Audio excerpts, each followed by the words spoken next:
Le Grand Matin Sud Radio, 7h-9h, Patrick Roger. Et l'invité politique ce matin, David Lisnard, maire LR de Cannes et président de l'Association des maires de France. Bonjour David Lisnard. Bonjour. L'onde de choc après la mort de Lola et les polémiques politiques, le 49.3 du gouvernement pour faire passer un budget contesté, y compris d'ailleurs dans les villes et parfois aussi les villages, les blocages du pays, les conséquences sur les territoires et puis bien sûr aussi toutes les questions autour de la voiture, puisque nous sommes ici à Équipe-Auto, les transports, les métiers de l'automobile que l'on retrouve aux quatre coins du pays est important, si important dans la vie locale. C'est ce que nous allons essayer de voir. Mais commençons, David Lisnard, si vous le voulez bien, par la tempête politique autour de Lola. Cette petite fille de 12 ans, violée, torturée par une jeune Algérienne en situation irrégulière. Qu'est-ce que vous dites à Éric Dupond-Moretti, qui est monté à la tribune hier à l'Assemblée, alors vous n'êtes pas parlementaire, mais tout de même, pour parler de récupération de la droite, lui qui, il y a quelque temps, parlait de sentiment d'insécurité seulement, en tant que représentant des maires de France et maire de Cannes? Bon, en tant que père de famille aussi, tout simplement. C'est-à-dire qu'on est tous pris par l'émotion de ce qui n'est pas un fait divers, hein, de ce qui est une atrocité. Évidemment, il faut faire preuve de dignité et de décence parce qu'il y a une famille entière, parce que une petite fille a été martyrisée et massacrée. Mais Éric Dupond-Moretti ne peut pas, avec condescendance comme hier, balayer d'un revers de main des questions qu'il est normal que la représentation nationale adresse.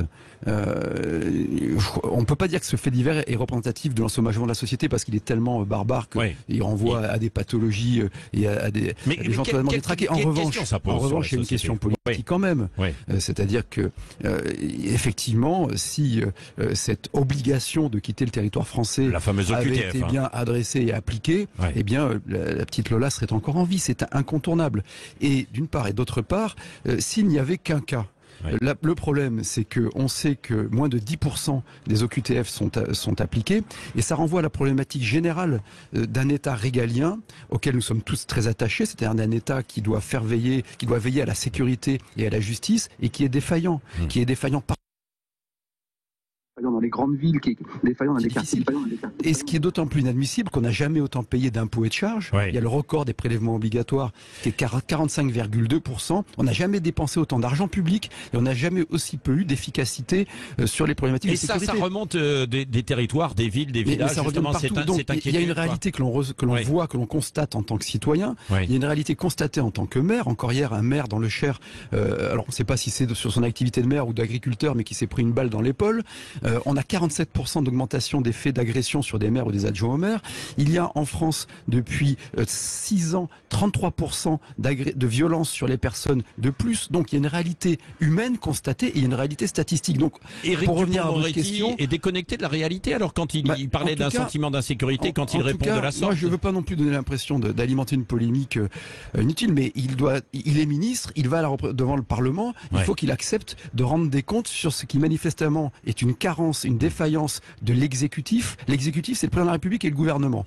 Il doit faire exécuter les règles et les lois. Là, c'est Gérald Darmanin aussi qui est en cause, le ministre de l'Intérieur, votre ancien collègue des Républicains, de l'UMP de l'époque. C'est un déclassement de notre pays depuis une quarantaine d'années qui se surbureaucratise, donc qui prélève de plus en plus d'impôts et de charges et qui est de moins en moins efficace sur ses fonctions de base, les fonctions de sécurité, et qui étouffe la société, qui donne l'impression, et c'est une réalité, qu'on est de moins en moins dans un régime de liberté, de plus en plus dans un régime d'autorisation, mais qu'on est défaillant pour sanctionner ceux qui trichent, les voyous, que l'État serait faible avec les forts et fort avec les faibles.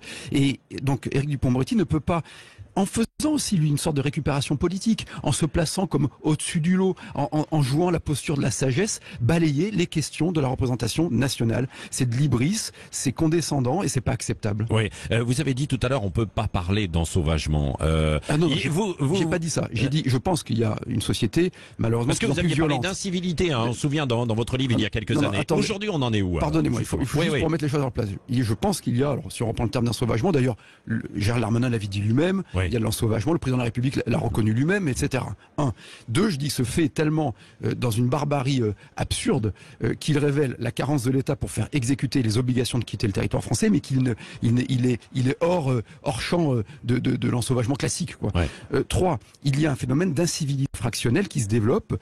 Les incivilités, c'est les atteintes à l'espace public, etc. Ouais. Mais c'est pas comparable avec l'insécurité. Ouais. L'insécurité, c'est les violences sur les personnes, c'est ce qui nous met en insécurité physique et morale. Et là-dessus, eh bien, il faut constater que l'État régalien, l'État ne s'est jamais autant occupé de la société, mais il s'en occupe mal et il oublie ses fondamentaux, c'est-à-dire la sécurité, la justice. Et alors, est-ce que c'est vous, les maires, qui prenez le relais, justement, pour ces missions qui sont régaliennes, qui sont normalement du domaine de l'État, pour assurer la sécurité des citoyens? Un maire, par définition, c'est pragmatique. Ouais. Donc un maire, c'est un habitant parmi les habitants, mandaté par les habitants et qui rend des comptes. Donc sur ces questions-là, on est un maillon dans la chaîne, mais on n'a pas l'autorité judiciaire. On dit que les maires ont l'autorité judiciaire, c'est pas vrai.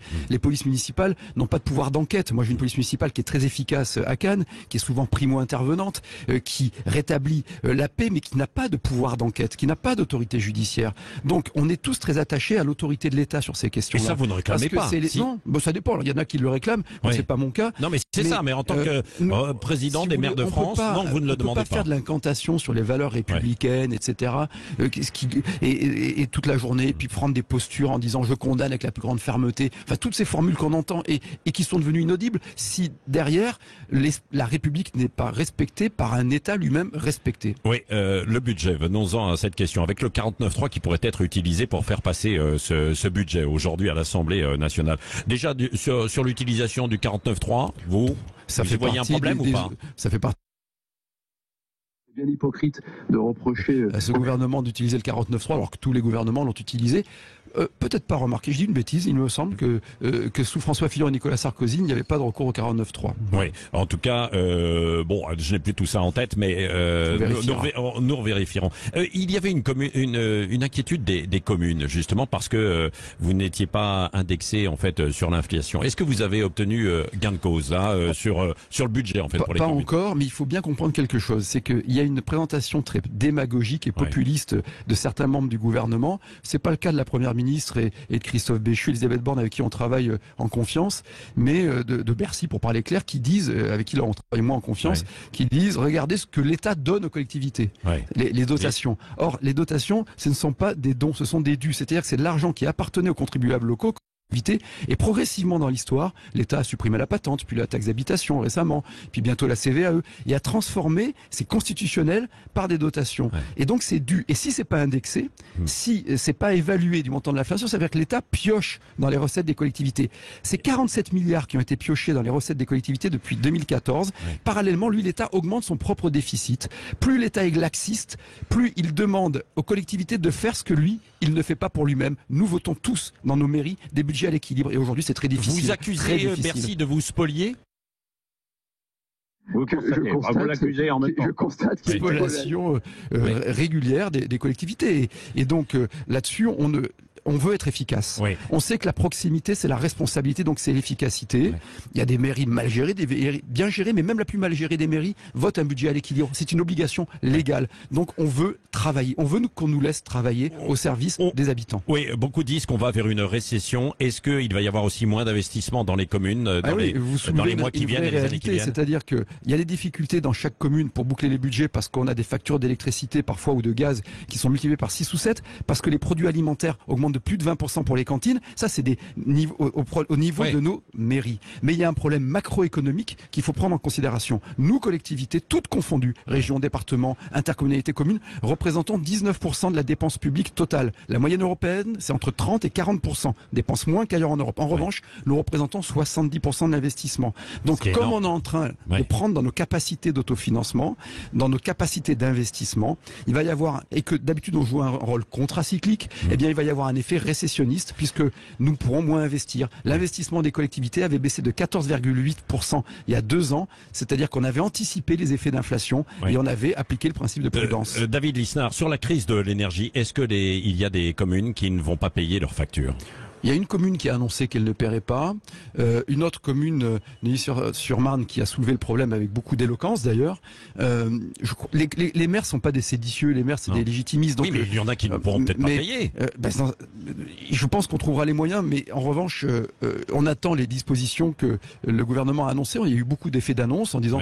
Mais il faut bien comprendre que les communes, notamment les communes entre 3500 et 30 000 habitants, c'est pas la mienne, elle est à 75 000, mais qui sont les communes qui assument le plus plus de charges de centralité, notamment dans la ruralité, aujourd'hui sont exsangues parce que on a une dynamique des charges qui nous sont imposées et on n'a pas de dynamique des recettes. Donc il y a un effet de ciseau. Oui. Tout à l'heure, là, vous évoquiez Bruno Le Maire. Oui, Antoine Le Fond. Pourquoi Bruno Le Maire, il n'a pas un discours de vérité? C'est-à-dire que, vous savez, nous, on a besoin de clarté, on a besoin de cohérence. Le en même temps, ça marche jamais, le en même tentisme. Quand dans la même semaine, on vous dit il n'y aura plus de système contraint sur les collectivités, et puis qu'on vous dit pour présenter la feuille de route de la France auprès de l'Union européenne, on va encadrer les dépenses des collectivités. Quand l'État, vous vous rendez compte, le déficit de l'État en 2023, il sera pire qu'annoncé, il est annoncé à 155 milliards, 45% du total des recettes. N'importe quelle entreprise, n'importe quelle collectivité est en faillite avec cela. Et que parallèlement, la seule variable d'ajustement, alors que l'État distribue de l'argent, entretient une espèce de clientélisme mondain, y compris auprès de certaines entreprises, eh bien, c'est les collectivités, ça c'est plus admissible. Est-ce que vous dites, David Lisnard, ce matin, à Bruno Le Maire, attention, il y a un risque de divorce entre les maires de France et le gouvernement? Oui, alors on essaie justement de pas être dans le divorce, quel que soit l'exécutif, on alerte. Mais vous n'êtes pas loin du divorce alors?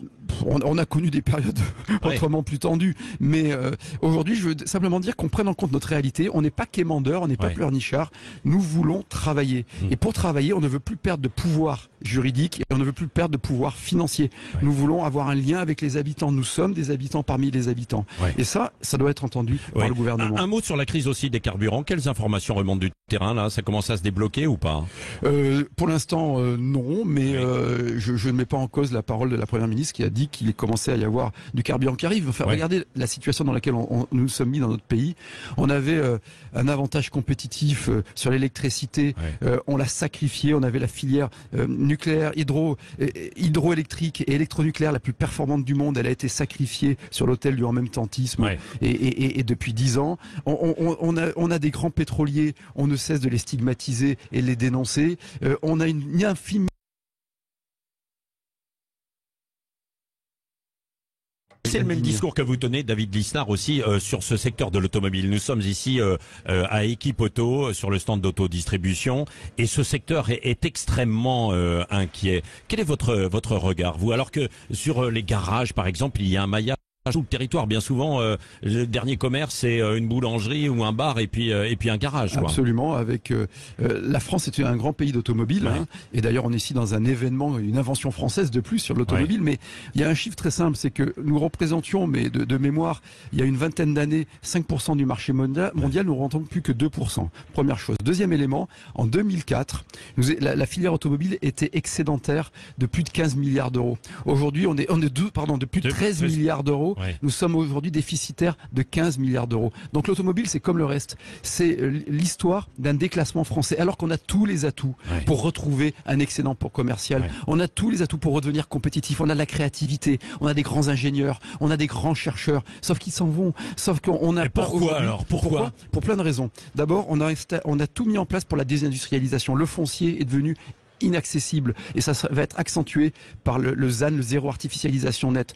Le manque de compétitivité. Peut plus s'implanter aussi. Regardez comment Tesla, qui devait s'installer en France, est parti en Allemagne. C'était même plus une question de compétitivité fiscale. Il y avait cette question-là, c'est parce que on ne pouvait pas s'engager à donner du foncier disponible dans un délai de moins de 3 ans, alors qu'en Allemagne ils l'ont eu en quelques mois. Donc la surbureaucratie, la suradministration plombe tout, empêche d'être compétitif. Et le marché automobile est révélateur de ça. Regardez aussi comment on essaie de forcer la main sur l'électrification. Il faut décarboner. Mais il faut le faire au bon moment. Il faut le faire avec les industriels. On aurait dû, avec nos grands industriels français, dire voilà les échéances raisonnables pour passer à l'hybridation puis à l'électrique. Mais aujourd'hui, pour des raisons démagogiques, d'affichage politicien, on veut forcer la main, accélérer, alors que en termes planétaires, sur le tout électrique, mais bien sûr que l'exigence climatique elle est prioritaire, mais regardez le comble. Le président de la République annonce il y a 2 jours que l'État, avec notre argent, va augmenter la prime à l'automobile pour passer à l'électrique.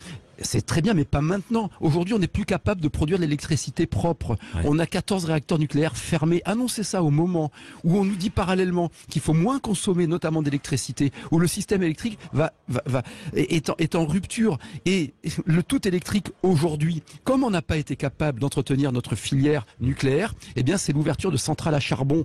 Donc, on va mettre de l'électricité dans nos voitures pour ne pas dépenser de carbone, mais on va produire encore plus de carbone dans nos centrales électriques. Et ça, c'est l'absurdité de l'étatisme, de ce social-étatisme qui, depuis 40 ans, plombe notre pays. Oui, dernière question, il nous reste 1 minute, David Lisnard. Il y a le prochain congrès LR. Qu'est-ce que vous répondez à votre camarade LR, Renaud Muselier? Vous savez que c'est pas vraiment camarade. Qui dénonce un système Ciotti et une course vers l'extrême droite de LR. Non, il y a longtemps que je ne commente plus les pantalonnades du président de la région PACA. Oui, mais quand même. Non, parce que ça tire tout le monde vers le bas. J'appelle chaque observateur, peut-être journaliste, à regarder comment aujourd'hui sont attribuées les subventions en région PACA et on y verra un système. Oh là là, il y a un système. Mais ce sont des accusations, ça. Non, ce sont des constats. Des constats. Aussi, voilà. Et là aussi, quoi. Mais, là aussi, si vous voulez, ça tire tout le monde vers le bas. Voilà, que chacun fasse son travail. Observe. Moi, j'ai proposé que l'on prenne des préfets à la retraite et des magistrats de la Cour des comptes à la retraite pour auditer la région PACA, pour qu'il y ait un observatoire de l'attribution des subventions, et au moins on sortira des polémiques stériles, de toutes ces choses qui donnent une image pitoyable de la politique, alors que la politique c'est indispensable, c'est noble, c'est l'organisation de la vie dans la cité. Bon, vous ne partirez pas en week-end avec Renaud Muselier alors, hein, David Lisnard? Oh non, mais il n'en a pas envie non plus, je suppose. Merci David Lisnard, maire LR de Cannes et président de l'Association des maires de France, qui était l'invité ce matin de Sud Radio. Nous sommes toujours en direct ici d'Auto-Distribution, du stand, et puis d'équipe auto, porte de Versailles à Paris. On se retrouve dans quelques instants sur Sud Radio. Dans un instant, le Grand Matin Sud Radio est de retour.